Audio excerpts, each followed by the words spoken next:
नमस्कार, मैं खुशी और आप देख रहे हैं यूपी न्यूज 24।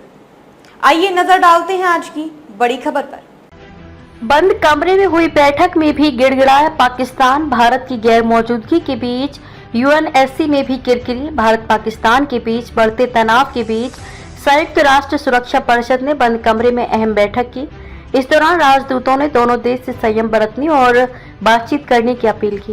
पाकिस्तान वर्तमान में शक्तिशाली परिषद का एक अस्थायी सदस्य है। उसने ही परमाणु सशस्त्र पड़ोसियों के बीच स्थिति पर बंद कमरे में विचार विमर्श का अनुरोध किया था। हालांकि उसका ये मंसूबा भी कामयाब नहीं हुआ। पाकिस्तान के गिड़गिड़ाने के बाद बैठक तो बुलाएगी, लेकिन बैठक के बाद अब तक ना ही परिषद और न ही किसी देश ने इस मंथन को लेकर कोई बयान जारी किया है। बैठक में आदत से मजबूर पाकिस्तान ने शराफत का ढोंग किया, लेकिन परिषद ने अब तक इसे कोई तवज्जो नहीं दी। 15 देशों की सुरक्षा परिषद की ओर से आयोजित ये विचार विमर्श सोमवार दोपहर करीब 1.5 घंटे तक चला, लेकिन बैठक के बाद परिषद की ओर से कोई बयान जारी नहीं किया गया। संयुक्त राष्ट्र में पाकिस्तान के स्थायी प्रतिनिधि राजदूत असीम इफ्तिखार अहमद ने बैठक के बाद संवाददाताओं को बताया कि बंद कमरे में विचार विमर्श के मकसदों में परिषद के सदस्यों को भारत और पाकिस्तान के बीच बिगड़ते सुरक्षा माहौल और बढ़ते तनाव पर चर्चा करने के तैयार कराना और हालात से निपटने के तरीकों पर मंथन करना शामिल है। बैठक में टकराव से बचने की कवायदों पर विचार विमर्श भी शामिल है, जिसके गंभीर परिणाम हो सकते हैं। दुनिया के कई देशों के सामने पाकिस्तान के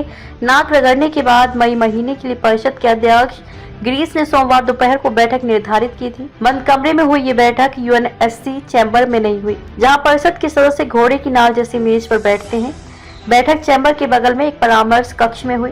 बातचीत के रास्तों को अपनाने का आह्वान राजनीतिक और शांति निर्माण मामलों और शांति संचालन विभागों में मध्य पूर्व एशिया और प्रशांत के सहायक महासचिव ट्यूनीशिया के खालिद मोहम्मद खैरी ने दोनों विभागों डीपीपीए और डीपीओ की ओर से परिषद को मामले से अवगत कराया। बैठक से बाहर आकर उन्होंने कहा कि संघर्ष को संवाद के जरिए शांतिपूर्ण तरीके से हल किया जाना चाहिए। स्थिति फिलहाल अस्थिर है, इसलिए बातचीत के रास्तों को अपनाने का आह्वान किया गया।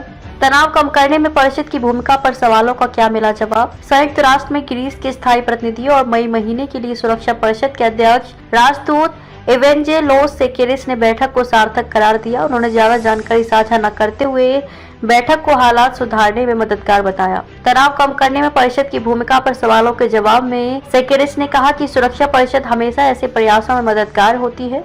यूएनएससी की बैठक से पहले यूएन में भारत के पूर्व स्थायी प्रतिनिधि राजदूत सैयद अकबरुद्दीन ने पीटीआई से कहा था कि ऐसी चर्चा से कोई सार्थक परिणाम की उम्मीद नहीं की जा सकती है। अगर संघर्ष या तनाव में शामिल कोई पक्ष परिषद की अपनी सदस्यता का उपयोग करके धारणाओं को आकार देने का प्रयास करता है तो इसका कोई भी मतलब नहीं निकलता।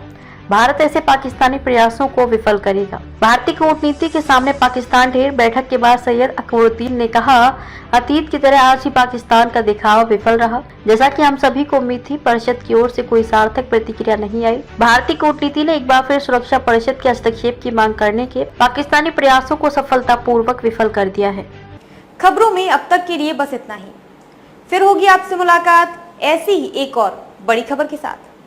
तब तक के लिए नमस्कार और देखते रहिए यूपी न्यूज 24। ऐसे ही लेटेस्ट अपडेट्स पाने के लिए हमारे चैनल यूपी न्यूज 24 को सब्सक्राइब करें और बेल आइकन दबाना ना भूलें, जिससे आपको लेटेस्ट अपडेट्स का नोटिफिकेशन मिल जाए।